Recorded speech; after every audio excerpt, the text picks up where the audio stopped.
ఇన్ని తప్పులు చేసిన వీళ్లనే మన మధ్య తిరుగుతున్నా మనుషులు అనేది మర్చిపోదాం.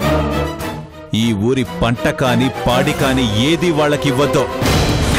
ఊరిలోనే ఉంచండి, కాని మనుషులుగా బహిష్కరించండి.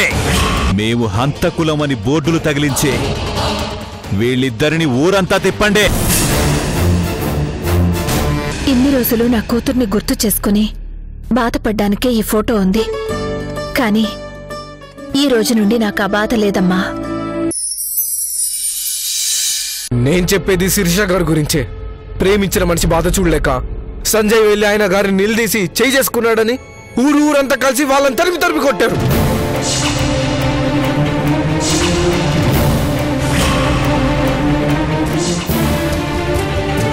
ఏంట్రా?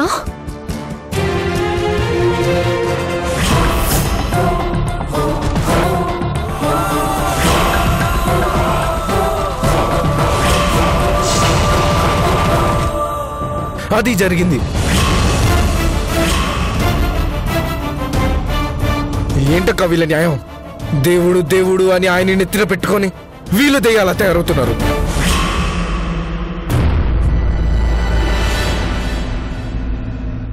సమయానికి నేను వాళ్ళని చూసి ఊరు దాటిచ్చాను కాబట్టి సరిపోయింది. లేదంటే వాళ్ళ ప్రాణాలు తీసేవాళ్ళు. ఎందుకురా ఈ ఊరి జనం ఇలా తయారయ్యారు? శిరీష ఏం తప్పు చేసిందని తనని చంపాలని చూశారు. జనం తయారవ్వలేదు, ఆయన గారే వాళ్ళని అలా తయారు చేశాడు.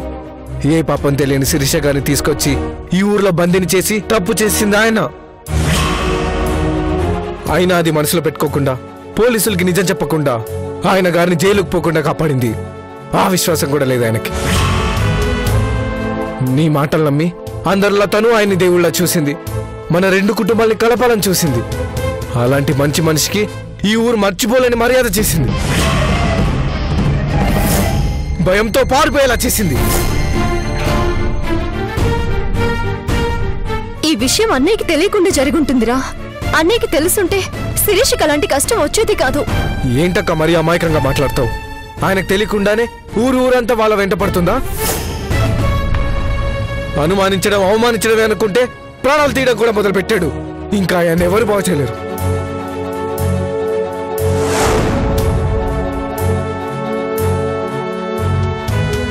శిరీషకి ఇలా జరగడం ఏంటి?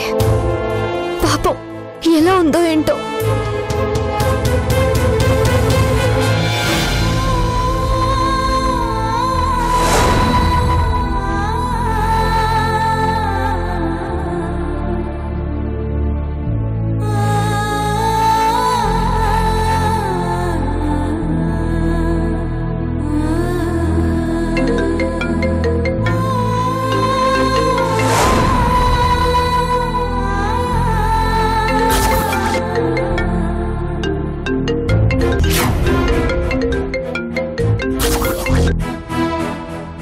శిరీష, ఎలా ఉన్నావు? బ్రతికే ఉన్నాను.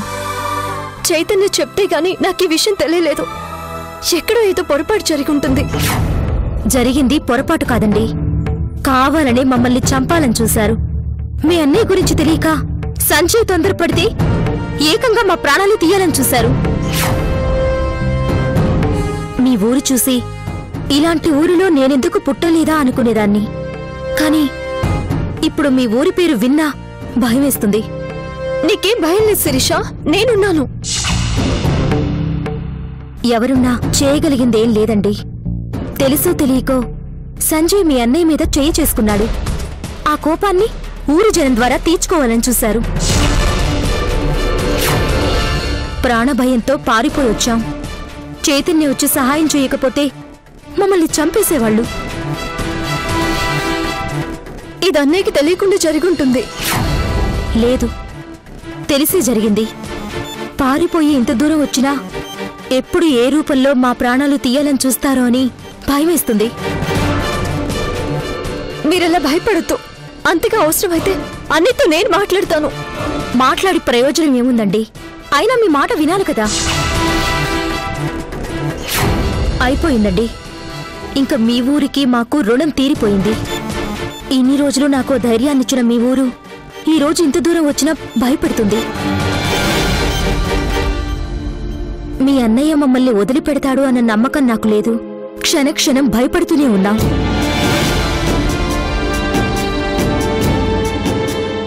మీకలాంటి భయమేమొద్దు. భయపడకుండా ఎలా ఉంటామండి? ఇద్దరు మనుషుల్ని ఊరంతా తరిమితే భయపడరా? వదిలేయండి. మీరు కూడా చేయగలిగిందేం లేదు.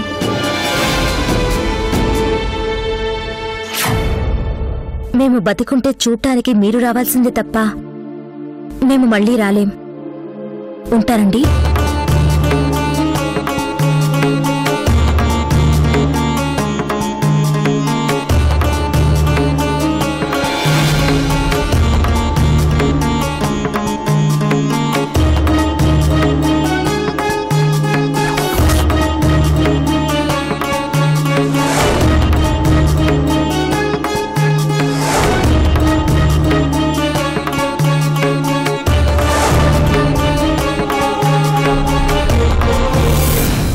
పంతులు గారు కూర్చోండి. వదినా, వదినా, సంజయ్, వదినా, శిరీష పెళ్లి కొప్పుకుంది కాబట్టి ముహూర్తం పెట్టిద్దామని పంతులు గారిని తీసుకొచ్చాను. మంచి పని చేసావు రేఖ. శిరీష, అమ్మా శిరీష,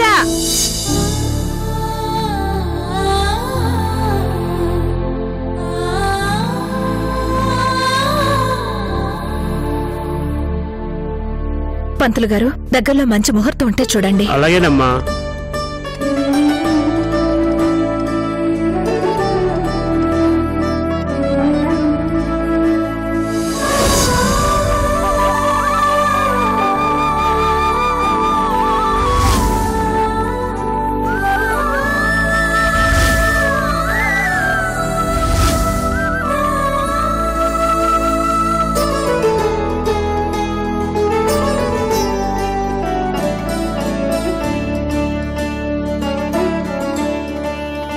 అమ్మా, వచ్చే శుక్రవారం దివ్యమైన ముహూర్తం ఉందమ్మా. ఆ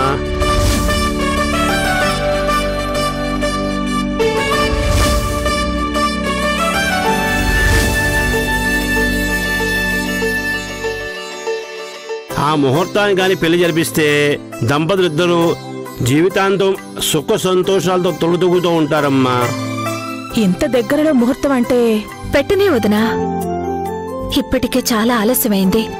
వాళ్ళిద్దరూ ఒకటి కావడమేగా మనకు కావాల్సింది. ఊరంతా పందిరి వేసి బంధుమిత్రుల ఆశీర్వాదాలతో జరిపించాలని ఏమీ లేదుగా. సింపుల్ గా గుళ్ళో జరిపించేద్దాం. ఆ రోజు నా బిడ్డ పెళ్లి ఘనంగా జరిపించాను. ఏమైంది? నా బిడ్డే లేకుండా పోయింది. మంచి మనసుతో మనం వేసే అక్షింతలు చాలు. పంతులు గారు, ఆ ముహూర్తాన్ని ఖాయం చేయండి. అలాగేనమ్మా. పంతులు గారు పెట్టిన ముహూర్తానికే గుళ్ళో సింపుల్ గా పెళ్లి జరిపించేద్దాం. ఏమంటావు సంజయ్?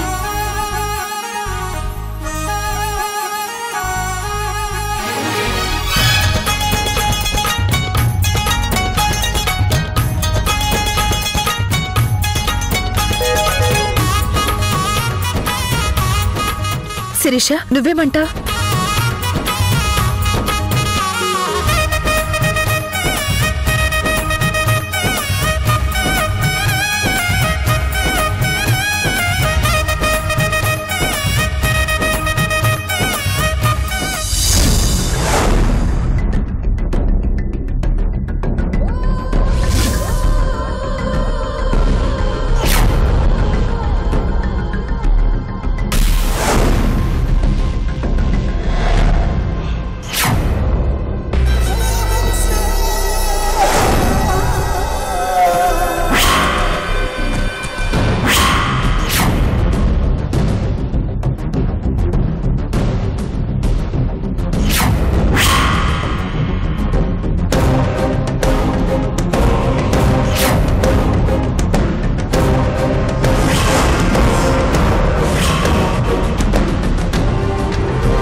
చంపే జీకే, ఇది మాత్రం మళ్ళీ బయటికి రాకూడదు.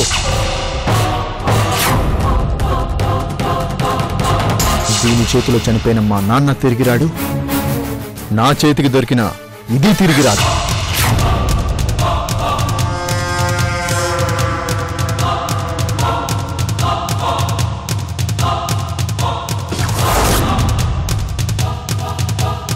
హే, ఏం చేస్తున్నావు?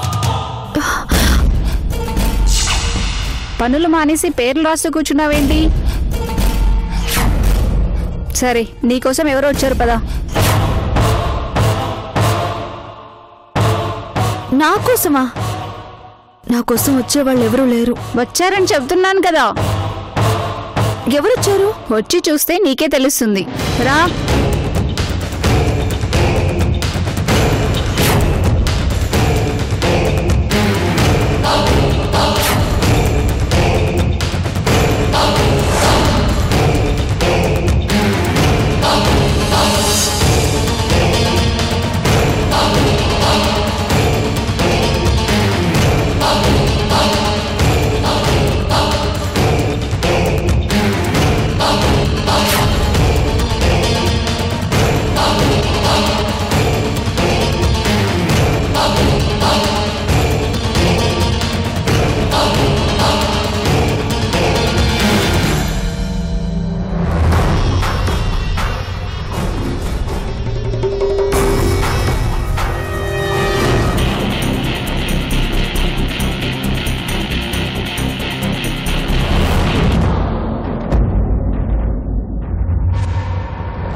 అరవకు, నీ కథ అయిపోయింది. ఏంటి, రాననుకున్నావా? నువ్వు చేసిన మోసానికి జైల్లోనే నిన్ను లేపించేవాణ్ణి, కానీ నీ మీద ప్రేమ చావక అలా వదిలేశాను. నీకోసం ఎన్ని చేశాను కస్తూరి, అవన్నీ మర్చిపోయి ఆ సంజయ్ గాడి కోసం నన్నే మోసం చేస్తావా?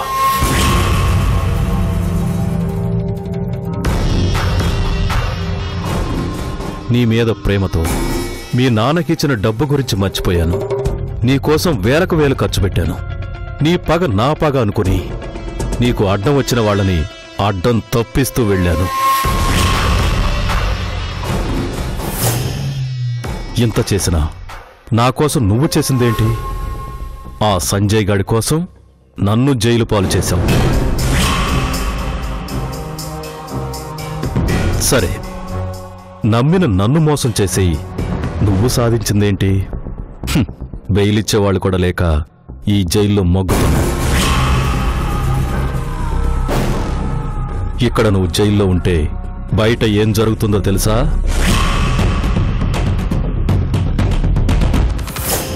ఏ శిరీషను దూరం చెయ్యాలని ఎంత కష్టపడ్డావో అదే శిరీష ఇప్పుడు ఆ ఇంట్లో వాళ్ళకి దేవత అయింది.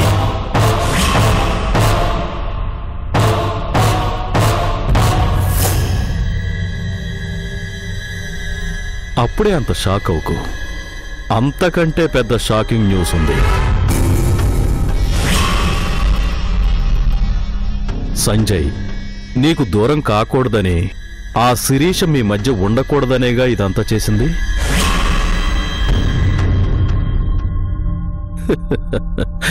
నువ్వు ఏది జరగకూడదనుకున్నావో అదే జరగబోతోంది.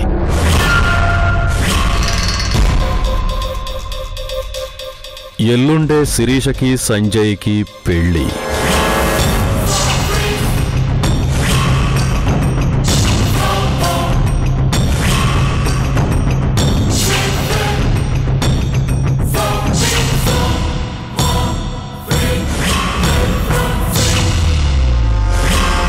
నీది కావాలనుకున్న స్థానాన్ని అందరూ కలిసి ఆనందంగా శిరీషకి ఇచ్చేస్తున్నారు. శిరీషని ఆ సంజయ్కి భార్యను చేయబోతున్నారు.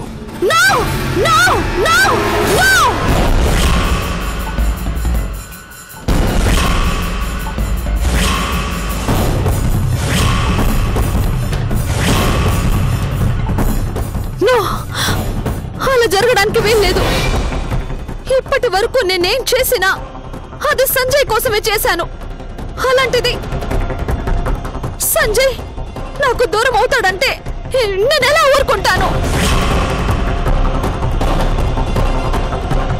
నాది అనుకున్నది నాది కానప్పుడు ఇంకా ఎవ్వరిది కాకూడదు. ఏం చేస్తావు? ఏం చెయ్యాలన్నా నువ్విక్కడ వాళ్ళక్కడ. అడ్డుపడే అవకాశమే లేదు.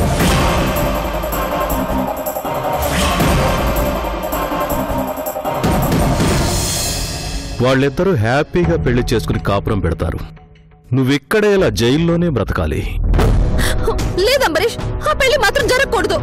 జరగకూడదు అంటే ఆపడానికి ఎవరున్నారు?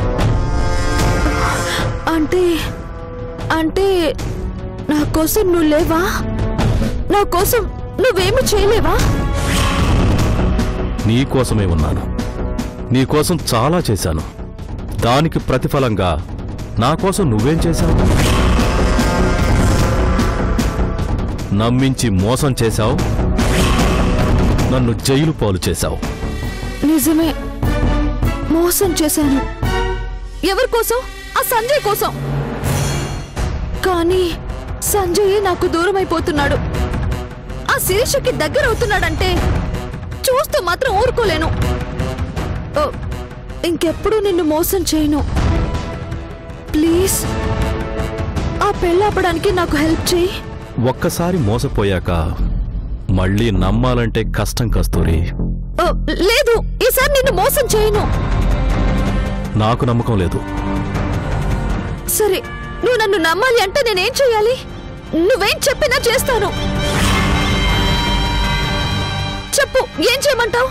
ఇంతకాలం నువ్వు ఏం చెప్పినా చేసింది నీకోసం, నిన్ను నాదాన్ని చేసుకోవడం కోసం. నీకు సాయం చెయ్యాలి అంటే నువ్వు నన్ను పెళ్లి చేసుకోవాలి. చేసుకుంటావా?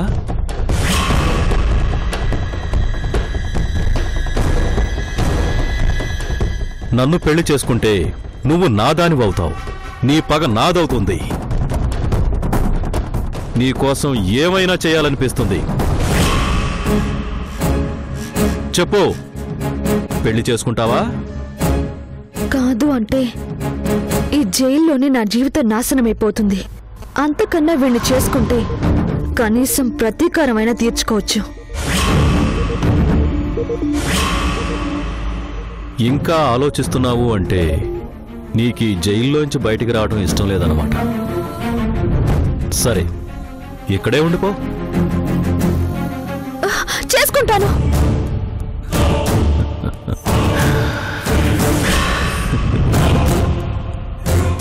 నన్ను కాదని ఆ శిరీషని పెళ్లి చేసుకోవాలనుకుంటున్నా. ఆ సంజయ్ మీద పగ తీర్చుకున్నాక అలాగే చేసుకుంటాను. అలా కుదరదు. వాళ్ళని చూడగానే నీ మనసు మారిపోవచ్చు. మళ్ళీ నన్ను మోసం చేయాలనే ఆలోచన కూడా రావచ్చు.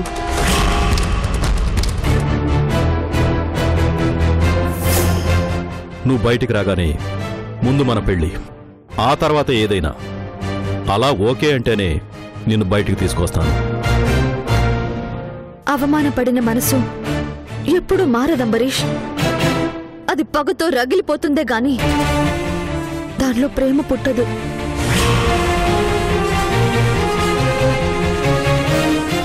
సరే, నీ ఇష్ట ప్రకారమే పెళ్లి చేసుకుందాం. మరి నేను బయటకు వచ్చేదెలా? ఆ విషయం నాకు వదిలిపెట్టు. నిన్ను బయటకు తీసుకురావడానికి కాస్త ఖర్చు అవుతుంది, అది నేను చూసుకుంటాను. హ, కటకటాల్లో నుంచి కళ్యాణ మండపానికి రావడానికి సిద్ధంగా ఉండు. వస్తాను.